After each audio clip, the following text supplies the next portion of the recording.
بسم اللہ الرحمن الرحیم۔ کائنات کا ایک اصول ہے کہ رات کے اندھیرے کے بعد صبح کا اجالا بھی آتا ہے، دھوپ کے بعد بارش بھی ہوتی ہے، گرمی کے بعد سردی بھی آتی ہے۔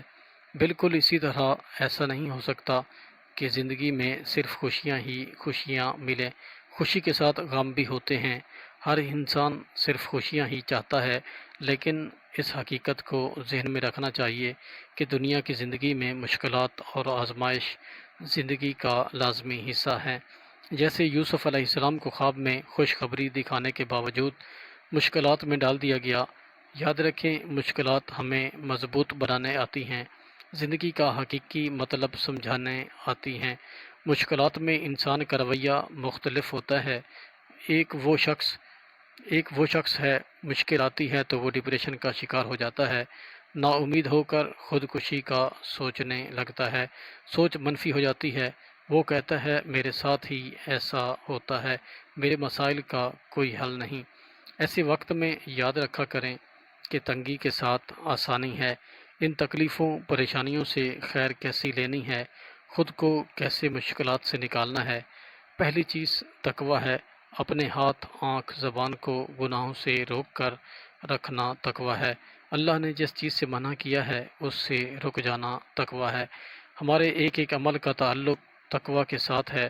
موبائل پر فیس بک اور یوٹیوب پر گھنٹوں ضائع کرنا ہمیں بہت جلد اس احساس سے بھی محروم کر دیتا ہے کہ ہم نے کچھ غلط کیا ہے۔